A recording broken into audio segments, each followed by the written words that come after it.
नमस्कार दोस्तों, कल हमने एक वीडियो जारी किया था जिसमें आपको 3 और 4 जुलाई को पीजीटी हिंदी फीमेल के पेपरों को हमने यहाँ पर विस्तार से उसकी व्याख्या, विश्लेषण और सही उत्तरों के बारे में डिस्कशन किया था। लेकिन कुछ उस वीडियो में थोड़ी सी दिक्कत आ गई साउंड की, इसलिए ये दोबारा से आपके लिए जारी किया जा रहा है जिससे कि आप सब उसका लाभ उठा सकें। जिन लोगों ने हमारी कक्षाओं से लाभ लिया वो तो इसमें शामिल हैं ही, लेकिन जिन्होंने अभी तक लाभ नहीं लिया वो भी अभी ले सकें, इसी उद्देश्य से ये आपके सामने जो पेपर हुआ उसकी उत्तरमाला आपके सामने रखी जा रही है। और साथ में संभावित प्रश्न भी मैं उसमें डिस्कस कर रहा हूं कि जो अब आप देना चाहते हैं, जो अभी पुरुष वर्ग के हैं, 17 तारीख को उनका जिनका पेपर होना है उनके लिए भी लाभ होगा, और जो टीजीटी का पेपर देंगे आगे चलकर उसके लिए भी बहुत लाभ होने वाला है। इसलिए इसमें हमने 3 और 4 तारीख में आए हुए प्रश्नों के साथ साथ संभावित प्रश्न भी आपके लिए रखे हैं। तो समय न खोते हुए हम जल्दी जल्दी उन प्रश्नों पर विस्तार से चर्चा करते हैं। समय ज़्यादा होगा इसीलिए हमने पहले ही बता दिया कि हम बोर्ड पर इसको डिस्कस नहीं कर रहे हैं, क्योंकि बोर्ड पर डिस्कस करने का मतलब है 6-7 घंटे डिस्कस करना, क्योंकि 4 पेपर हमारे पास है। तो हम यहाँ पर आज बात करने जा रहे हैं। पहला प्रश्न एक देखते हैं जो था 1972 से हजारी प्रसाद द्विवेदी किस संस्थान के उपाध्यक्ष रहे। तो उसमें ऑप्शन उत्तर प्रदेश हिंदी संस्थान लखनऊ, केंद्रीय हिंदी संस्थान आगरा, या दोनों के रहे या दोनों संस्थान के ही नहीं रहे। तो उत्तर आपको बताना है क्या उत्तर प्रदेश हिंदी संस्थान लखनऊ के वे उपाध्यक्ष रहे। दूसरा प्रश्न व्याकरण संबंधी था कि वृषभानुजा शब्द में कौन सी शब्द शक्ति है। और वृषभानुजा जो शब्द है वो बिहारी का जो एक दोहा है, चिर जीवो जोरी जुरे क्यों न स्नेह गंभीर को घटिए वृषभानुजा ये हलदर के वीर, इस दोहे से लिया गया है ये शब्द। और वृषभानुजा के वहाँ 2 अर्थ हैं, एक वृषभान की जाई यानी राधा, और एक वृषभ की अनुजा यानी बैल की बहन यानी गाय, यानी एक तरफ गाय और एक तरफ राधा, 2 अलग अलग अर्थ लिए गए थे। इसलिए जो है यहाँ अभिधा नहीं है, लक्षणा नहीं है, यहाँ है व्यंजना, और वो भी कौन सी, शाब्दी व्यंजना, क्योंकि शब्द के माध्यम से अर्थ वहाँ अलग अलग व्यंजित हो रहे हैं। इसी से संभावित मैं एक प्रश्न बीच में डाल दे रहा हूँ आपके लिए, हो सकता है आपकी बार ये आ जाए आपके पास एक दोहा कि फली सकल मन कामना लूटियो अगणित चैन, आचु अंच हरि रूप रस सखी भय प्रफुल्लित नैन, इसके अंदर कौन सी शब्द शक्ति है।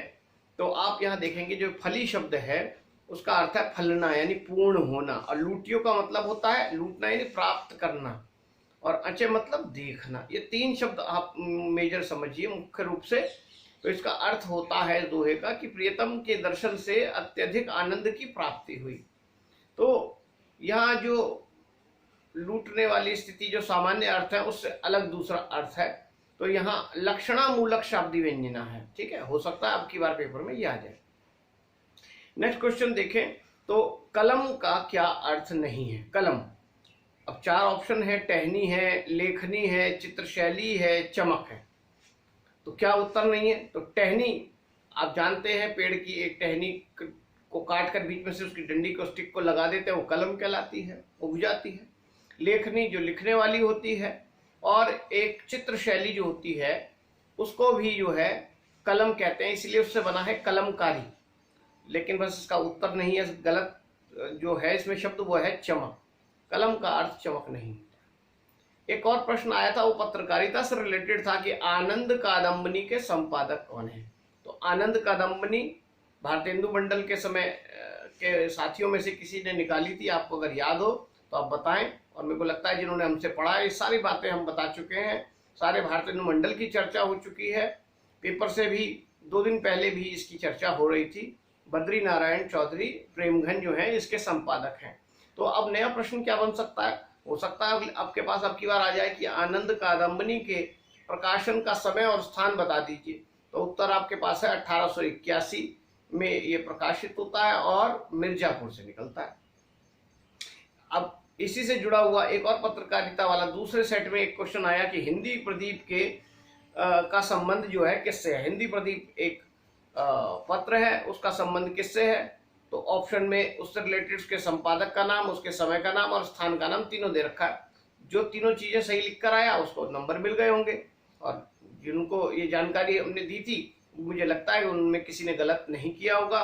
तो बालकृष्ण भट्ट इसके संपादक हैं। 1877 में ये निकलता है और प्रयाग से निकलता है। संधि विच्छेद का एक प्रश्न आया था। नद्युर्मी, तो नद्युर्मी में कौन सी संधि है? एक सेट में यह आ गया, एक सेट में यह आ गया कि नद्युर्मी जो है उसका संधि विच्छेद क्या होगा। तो नदी प्लस उर्मी, ठीक है, नद्युर्मी बन गया, ये आपको बताया हुआ है। और ई का य में कन्वर्जन हुआ है, बदलाव हुआ है, तो ये कौन सी संधि होती है? वो होती है यण संधि। इस बार के पीजीटी के एग्जाम में ये देखा गया पिछले बार के एग्जामों से कि पीजीटी में साहित्य पर ज्यादा जोर दिया जाता था, व्याकरण लगभग कम होता था और अभिव्यक्ति के माध्यम का पोर्शन ज्यादा होता था क्योंकि जो उसका हिस्सा है। लेकिन इस बार साहित्य का हिस्सा बहुत कम है और व्याकरण का हिस्सा थोड़ा सा बढ़ाया गया है।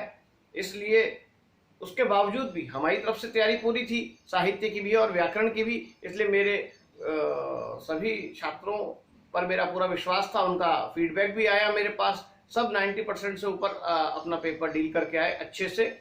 समस्या आई तो उनको थोड़े पहले पेपर में आई है। दूसरा प्रश्न भी ये आया कि धर्मदास के गुरु का नाम क्या है। अब धर्मदास जो है वो कौन है? वो कबीर की वाणियों का संकलन करते थे और उन्होंने अपने कबीर को ही अपना गुरु माना। तो सही उत्तर क्या था? कबीरदास था। नेक्स्ट क्वेश्चन, प्रेमचंद की एक कहानी पर आया था कि प्रेमचंद की जो कहानी है आत्माराम, उसमें आत्माराम कौन है? उसमें कुछ विकल्प थे। तो आत्माराम कोई व्यक्ति नहीं था, आत्माराम एक तोता था। तो आंसर टिक करना था आपको तोते पर, ठीक है। अब संभावित प्रश्न क्या बन सकता है कि अगला क्वेश्चन आ जाए अब की बार कि प्रेमचंद की आत्माराम कहानी में तोताराम आत्मा जो है, तोता जो उसका नाम है, तोता का नाम जो आत्माराम है, तोता आत्माराम किसका प्रतीक है? क्योंकि प्रतीकात्मक कहानी है। तो आप उत्तर बताएंगे माया का प्रतीक है। और एक प्रश्न फिर आ जाएगा यही कि आत्माराम कहानी में महादेव किसका प्रतीक है, जो व्यक्ति है? तो आप बताएंगे वो जीवात्मा का प्रतीक है, ठीक है। वो उसी के चक्कर में रहता है, तोते के चक्कर में रहता है। और वहीं पर एक प्रश्न आपके पास ये आ सकता है कि कहानी के अंदर ही वो तोता जो है बार बार एक मंत्र पढ़ता है। क्या? सत गुरुदत्त शिवदत्त दाता। ये प्रश्न नहीं आया लेकिन आ सकता है। सत गुरुदत्त शिवदत्त दाता, ये किस कहानी में मंत्र है? ठीक है, तो ऑप्शन हो सकते हैं आपके पास प्रेमचंद की कहानी क्या ही कि मंत्र कहानी है, आत्माराम कहानी है, बड़े घर की बेटी है, या गुल्ली डंडा। तो बहुत सारे बच्चे यही सोचेंगे कि मंत्र कहानी से है क्योंकि मंत्र लिखा है। लेकिन आंसर क्या होगा? आत्माराम, जो अभी आपके पेपर में आया। हो सकता है इसमें जो मैंने संभावित प्रश्न और बताए हैं, हो सकता है आपके पास टीजीटी में आ जाए, या जो पुरुष वर्ग के बच्चे अब हमारे देने वाले हैं उनके ये काम आ जाए। इसी उद्देश्य से वीडियो बनाया गया है और साथ में आप अपना स्वयं मूल्यांकन कर लें, एक बार दोबारा पुष्टि कर लें कि आपके नंबर कितने आने वाले हैं। नेक्स्ट क्वेश्चन, शुक्ल जी ने आनंद कादंबनी का कार्यभार कब संभाला? आनंद कादंबनी तो बद्री नारायण चौधरी के नाम से फेमस है, लेकिन शुक्ल जी ने भी उसका काम संभाला था। कब संभाला था? 1903 में। बड़े आराम से याद रख सकते हैं इस प्रश्न को, क्योंकि महावीर प्रसाद द्विवेदी ने भी सरस्वती का कार्यभार 1903 में संभाला था। अब सरस्वती से मुझे एक बात और याद आई कि हम जानते हैं महावीर प्रसाद द्विवेदी के नाम से सरस्वती बड़ी फेमस पत्रिका रही, खूब काम किया, खड़ी बोली के लिए काम किया। आपसे प्रश्न हो सकता है, 4 पत्रिकाओं के नाम दिए हो सकते हैं और पूछा जाएगा कि कौन सी पत्रिका है जिसका पुनर्जीवन जिसको मिला है, दोबारा से मतलब वो प्रकाश में आई है। तो अभी वो सरस्वती ही पत्रिका है, ठीक है। महावीर प्रसाद द्विवेदी के बाद जो है शुक्ल खानदान को दे दी गई थी। तो अब ये प्रश्न ये भी बनेगा कि अब जब सरस्वती अब जो पुनः प्रकाशित हो रही है उसके संपादक कौन है? तो उसके संपादक हैं देवेंद्र कुमार शुक्ल। ये भी प्रश्न एक बिल्कुल नया बन सकता है आपके पास। एक और प्रश्न देखें, उत्पल और उपल में क्या अंतर है, यानी श्रुति सम भिन्नार्थक शब्द। और आपको याद होगा कि मैंने 3-4 क्लासेस केवल शब्द युग्म पर, शब्दावली पर आपको दी थी, और उसमें जो प्रश्न बताए, शब्द बताए थे, इवन वो शब्द भी एज इट इज आ गए हैं। तो उत्पल का मतलब यहाँ क्या था, कमल, और उपल का मतलब क्या था, ओला। पत्थर भी कह देते हैं, लेकिन ओला सही शब्द है। और अभिव्यक्ति के माध्यम में से एक प्रश्न था कि मुद्रित माध्यम में से कौन सा अलग है। आप जानते हैं संचार माध्यमों में एक मुद्रित माध्यम होते हैं और इलेक्ट्रॉनिक माध्यम होते हैं, 2 प्रकार के माध्यम होते हैं। तो पत्रिका, दूरदर्शन, मैगजीन और पुस्तक, ये 4 हमारे पास विकल्प थे। तो आप जानते हैं सही उत्तर क्या था, दूरदर्शन था, क्योंकि दूरदर्शन इलेक्ट्रॉनिक माध्यम का एक हिस्सा है। एक प्रश्न आया था, हमीर रासों के शब्द जो हैं किस छंद में मिलते हैं। तो हम किस के छंद जो है किस रचना में मिलते हैं, हमीर रास तो एक अलग रचना है, उसके छंद किस में मिलते हैं। तो ऑप्शन था श्रावकाचार, शब्दानुशासन, प्राकृत पेंगलम या खाली कुबारी। तो सही उत्तर क्या था, प्राकृत पेंगलम। ठीक है, और ये भी मैंने देखा जो जितने प्रश्न आए इसमें, कि इस बार जो है आदिकाल, भक्तिकाल के प्रश्न ज्यादा थे, जिसमें भी आदिकाल के प्रश्न बहुत ज्यादा डाले गए थे। आधुनिक काल जो है ढूंढने पे मिल रहा है, बड़ा मुश्किल से मिल रहा है, और उसमें आलोचनात्मक पुस्तकें वो तो है ही नहीं, क्योंकि इसके लिए भी मैंने आपको संकेत दिया था कि इस बार पेपर किस विचारधारा से बन सकता है, उसका प्रभाव रहता ही है कहीं ना कहीं समाज का, राजनीति का पेपर पर भी। इसलिए इस बार ऐसी चीजें शायद ना हो, और वही हुआ है, आपने देखा। तो हमारी संभावनाएं लगभग सब सही हुई हैं। एक प्रश्न हमने ये आया देखा, वर्ण रत्नाकर ज्योतिरेश्वर ठाकुर की रचना है, उसकी विधा पूछी गई थी। अब अधिकतर बच्चा क्या करता है था कि मैंने भी बताया था पेपर में कि एक चीज पढ़ लेता है जो पुराना आया हुआ, कि वर्ण रत्नाकर किसकी रचना है, ज्योतिरीश्वर ठाकुर, आंसर लगाकर आ जाएगा, उससे आगे कुछ नहीं पढ़ता है। लेकिन उससे आगे के प्रश्न पूछ लिए जाते हैं। अब जैसे प्रश्न पूछ लिया, उस वर्ण रत्नाकर की वो विधा क्या है, क्या वो टीका है, क्या वो शब्दकोश है, व्याकरण है, या वो कोई श्रृंगार काव्य है। तो वर्ण रत्नाकर आपको पहले समझाते हुए पढ़ाया गया था कि वर्ण रत्नाकर का मतलब क्या होता है, भंडार, वर्णों का भंडार किसे कहते हैं हम, शब्दकोश को कहते हैं। तो आंसर क्या था, शब्दकोश था। ठीक है, इस तरह के समझकर जिसको याद करा है जिसने, वही इस पेपर को कर सका है। जैसे एक प्रश्न आता है कि भरत ने रसों की संख्या कितनी मानी, तो हर कोई जानता 8 मानी, किताबों में लिखा पड़ा है, पुराने पेपरों में आया हुआ है। लेकिन क्या किसी ने ये प्रश्न सोचने की कोशिश की, 8 मानी तो 9 रसों में से कौन सा रस को उसने छोड़ा। हो सकता है किसी ने ढूंढ लिया हो भाई कि भाई शांत रस को छोड़ा, उसका आंसर है शांत रस। शांत रस की चर्चा उन्होंने नहीं की। लेकिन अब अगला प्रश्न क्या बन सकता है, अगला प्रश्न ये बन सकता है कि उन्होंने किस रस को नहीं माना, 8 रसों को जिनको लिया, 9वां रस कौन सा छोड़ा, तो शांत रस हो गया। अब उससे आगे का प्रश्न आ सकता है, फिर 9वां रस किसने ऐड किया था, किसने माना, तो उद्भट उसका उत्तर होगा।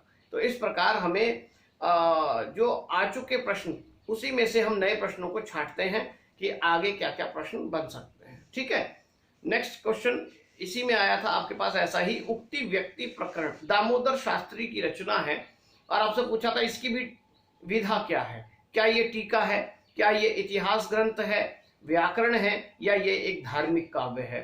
तो ये एक व्याकरण था, ये भी हमने चर्चा की थी। नेक्स्ट प्रश्न एक आया कि प्राकृत पेंगलम जो लक्ष्मीधर की रचना है, उसकी टीकाकार कौन है। अब देखिए, इसकी विधा नहीं पूछी, ये तो बता दिया कि ये टीका है, लेकिन इसके टीकाकार कौन है। ठीक है, लक्ष्मीधर पेंगलम की टीका किसने लिखी। ऑप्शन में था वंशीधर, कल्लोल, लक्ष्मीधर और जज्जल कवि। तो उत्तर वंशीधर है, क्योंकि आप जानते हैं कि पेपर से 2 या 3 दिन पहले ही हमारे व्हाट्सएप ग्रुप में भी ये चर्चा चल रही थी इसी प्रश्न को लेकर, और देखिए वैसे वैसे प्रश्न आए हैं। ऐसे बहुत सारे 30-40 प्रश्न तो वही आए हैं जो अभी पिछले 10 दिन के कक्षा में और चैटिंग में चर्चा में रहे हमारे पास। और पूरी कक्षा के तो सारे क्वेश्चन है, कोई ऐसा प्रश्न नहीं है जो आपको न पढ़ाया गया और न आया उसमें से। एक प्रश्न था कि आदिकालीन काव्य रूढ़ियों एवं परंपराओं को समझने के लिए कौन सा ग्रंथ उपयोगी है। अब आदिकालीन काव्य रूढ़ियों और परंपराओं को समझने के लिए 4 विकल्प दिए थे, प्राकृत पेंगलम, वर्ण रत्नाकर, राउलवेल, वसंत तिलका। तो सही आंसर क्या था? प्राकृत पेंगलम, जिसमें छंद संबंधी सारी रूढ़ियों की चर्चा वहां पर आपको मिल जाएगी। एक प्रश्न फिर आदिकाल से था कि राउलवेल में कितनी भाषाओं के शब्द हैं। राउलवेल रोड़ा की रचना है, तो उसमें ऑप्शन था 5, 6, 7, 8। तो सही आंसर क्या था? 7 भाषाओं के शब्द हैं उसमें। एक प्रश्न ये आया था, आदिकाल का मेघदूत किसे कहा गया है। तो उत्तर राउलवेल है, संदेश रासक है, बीसलदेव रासो है, या ढोला मारूरा दूहा है। तो अभी राउलवेल और को बिल्कुल अलग थलग कर दीजिए, क्योंकि उसमें कोई विरह काव्य का कॉन्सेप्ट नहीं है। संदेश रासक एक विरह काव्य है, बीसलदेव रासो एक विरह का काव्य है, और ढोला मारूरा एक विरह का काव्य है। इनमें भी ढोला मारूरा दूहा को अलग कर दीजिए, क्योंकि उसमें कोई दूत परंपरा का कॉन्सेप्ट नहीं है। संदेश रासक में विरहणी दूत भेजती है, और बीसलदेव रासो में भी एक दूत भेजती है। मैंने ये भी बताया था, संदेश रासक में पथिक को भेजती है, और बीसलदेव रासो में किसको भेजती है? राजपुरोहित को भेजती है। लेकिन आदिकाल का मेघदूत किसे कहा जाता है इन दोनों रचनाओं में भी? वो संदेश रासक था। इसकी भी चर्चा हमने की थी। ठीक है,